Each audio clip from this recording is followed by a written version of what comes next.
Hey guys, what's going on? Kelly here. And whenever you start a zombie round, get quick revive when you're by yourself, because it revives you. It didn't do that in World at War, but it does it now, which is so amazing. But I wanted to give a strategy guide for people who are, used to zombies and people who are actually new to zombies. So for the beginning rounds, this is probably for the people who are just starting out with zombies on Black Ops. So you want to pay attention to this. For other people, you can probably skip ahead to the end of the video, like midpoint, to get a good strategy for this map. So you can, keep on going with your zombie thing that you started in World at War. So basically, just some zombie tips are, in the first rounds, shoot the zombies 3 times, then knife them. You can knife them or shoot them a few more times each preceding round, but that's fine. And do not buy a gun in the first room. You don't need to. Trust me, you can just keep knifing them. They can smack you twice. If they smack you once, you're fine. If they smack you twice, you will go down. You'll either die, or if you have quick revive, you have to be revived. But trust me on this. Just avoid it. Now, open this door first. There's a box there. Might be there, might not be. I'll explain the box for people who don't know what that is in a while. And this is the first gun you should buy, the AK-74U. First gun you should buy. It's very powerful. In the earlier rounds, as you see, I'm round 3. It's very good. And make sure to board up windows. I didn't say that, but you should do that. And if you're not gaining points from boarding up windows, just wait till the next round and board them up in the beginning of that round. I did that earlier. You saw I was waiting to board it up until I hit round 2 so I could get points for it. Now this is the next door you should open. It's at the end of the alley. And I will show you, the next progression once I get the zombie. All the zombies keep coming. Swear to God, they just never stop. It's amazing. And then that's the door you should open. And that will lead to the theater eventually. And this is the box. The box is one of the most important things in Nazi zombies. I'll get into more detail about that later. But it gives you a more wide variety of guns and much more powerful guns at that. So that's very important. Now, a good thing about this map is that the rooms are very wide. The staircases are really wide. So when you get zombies like this where they're all over, you can pretty much dodge them very well. See, I'm on the stair set and I'm dodging these zombies just fine, so it's fine. Now, once you go down these stairs, the power switch is right there. It's behind the teleporter and on the side of the actual theater screen.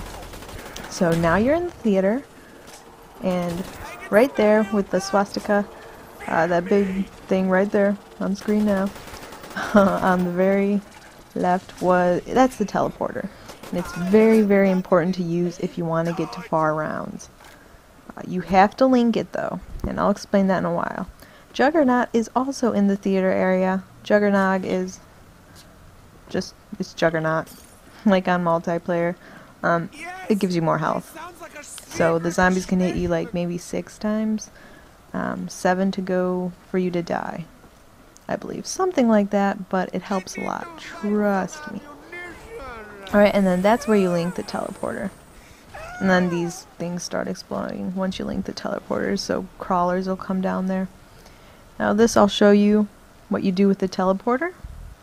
Basically, since it's only round 7, it's not a big deal. I can pretty much teleport whenever I want. But once you get to further rounds, you're going to want to kind of put off teleporting for at least a little bit, because zombies are going to keep coming through the barriers, and you want to make sure most of them are in by the time you teleport, so that you won't have to worry about them coming from behind you. But I'll get into more detail about that later. So as you can see, I'm just, shooting zombies as they get closer, and when they get too close and I can't handle it anymore, I just teleport. Now you get teleported to the projection room, and you can throw grenades. Throwing grenades is the most important part of this process, because that's how you're going to get a crawler. and you can make the rounds last longer towards the end by making sure a zombie survives. So you can do whatever you need to do, buy more guns, buy more rooms, stuff like that. Pack-a-punch is also in this room, in the back. There it is. And Pack-a-punch, for all you noobs, is basically it upgrades your weapon, 5,000 points.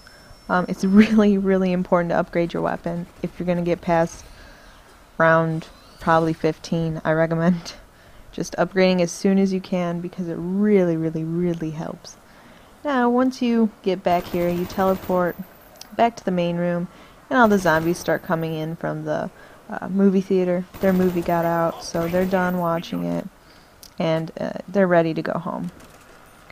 You know, they're full of popcorn. They're a little bit irritable from all the sugar from their soft drink and all the butter from their, you know, popcorn. So here's the box. Now, the box for everyone. This gun, ray gun, is the most important gun you can get in Nazi Zombies, in my opinion.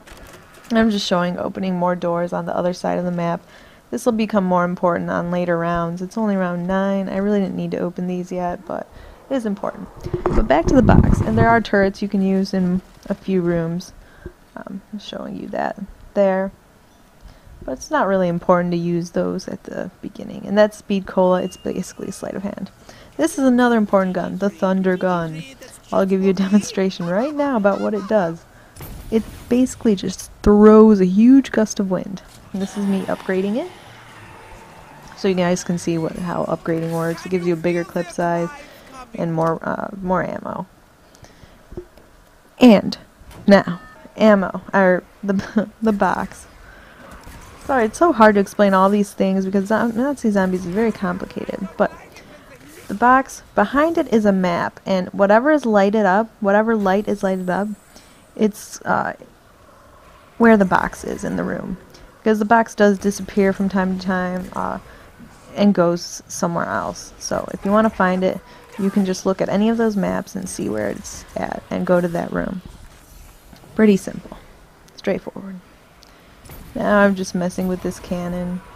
And the dogs are a lot easier in solo round this time around. I mean, they weren't terrible in solo round on World at War, but they're a lot easier now. I think you get like 6 or 8 dogs at most. And dogs always give you max ammo at the end of the round, which is so important. Because I actually die in this game because I run out of ammo. But as you can see, I used the turret because now it's round 22 and I'm trying to prolong the time which I'm sitting in the teleporter so that more and more zombies can actually come into the map area that I'm in instead of, you know, coming into it when I'm running around, because that's not ideal. We want them to be out and about while we're in the teleporter area so that it's easier to kill them when they're coming out of their movie. And I don't recommend using the Thunder Gun from up here. I didn't know. It was my first time ever using the gun. This may be the 5th time I've ever played on this map. But it basically just knocks the zombies down and they get right back up. So it's pretty pointless. And I don't recommend doing it. It's just a waste of ammo. And just keep buying grenades and throwing them. And getting your crawlers. And killing zombies. And getting mega points that you're gonna need. And another room. And these rooms, when it teleports you to the second, like, kind of random room, sometimes they do have pickups. Now, pickups are like insta-kill, a nuke, which will kill everyone, and double points, carpenter, which boards up all the windows, just random things.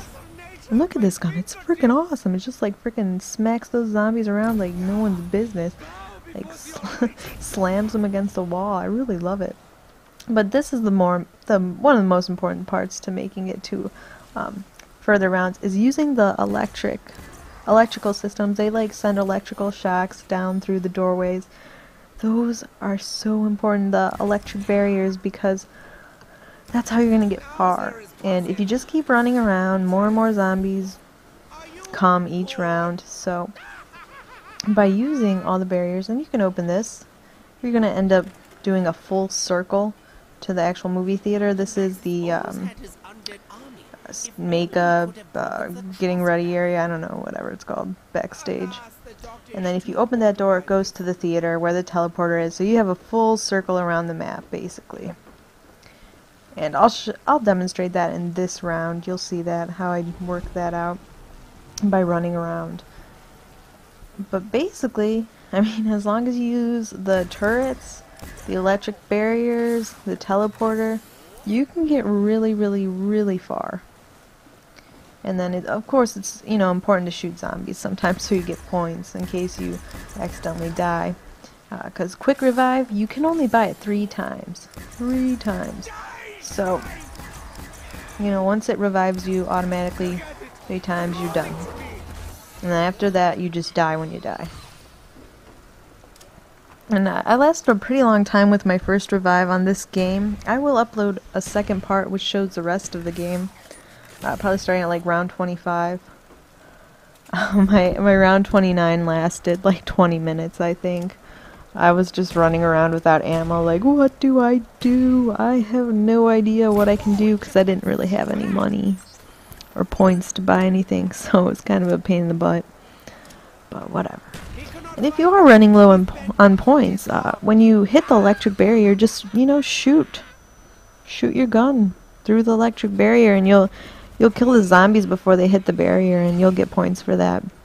Because when they die through the barrier, through the turret, you don't get points. You actually have to shoot them or knife them by yourself to actually receive points. And is there anything else I can really go over that's important to zombies? You know, I'm sure there are things I'm missing, but let's talk about multiplayer zombies. When you play with other people, there are more zombies each round. The more people you have, the more zombies. So I find it a lot easier to play by myself and deal with zombies by myself than deal with a crap ton of zombies with 4 people, because when you play with 4 people, I mean, it's just, there's zombies. So many of them, so fast, that it's a lot harder, I think. So I tend to do a lot better on solo, but I'm a lone wolf, so that's how it goes. But playing with other people is a lot more fun. But playing by yourself is a lot scarier, so it kind of adds to the effect. And you see, there's electric barriers in like all these rooms. Those switches on the walls that are bright red, those are the electric barriers. And those are basically, you know, important to use and pretty much everywhere. Oh, I better not yawn. I got yelled at for that. Last time I yawned in a video, someone got mad. I'm sorry, guys. I'm a college student.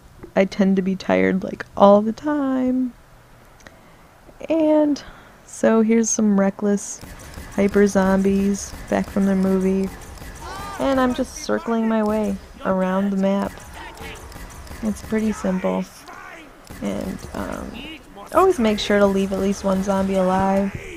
Sometimes the crawlers do die though, so you might want to leave 1 or 2 crawlers. So you can, you know, do whatever you need to do at the end of the round, because you do need to link that teleporter every round. I don't think I mentioned that. Oh, kind of a bad thing to wait to mention at the end of the video, but yeah, you do need to link it every round, so that's why leaving a crawler is so important, so you can link it, because if you don't have the teleporter, it's going to be a lot more hard to stay alive. A lot harder, so trust me on this. Now this round will actually end my video, and you can continue with part 2. I probably won't give as many tips in part 2. I think I pretty much covered, you know, basic stuff that's most important, and it'll be more of like a normal commentary. I might talk about some things about how I feel about zombies, and I'll try to get a strategy guide up for Pentagon zombies, but I'm having like a hard time with Pentagon zombies. I think the farthest I've gotten is like round 12 or 11 on it. It's a lot harder. There's no dogs in that map. There's a guy who takes your gun. which is horrible.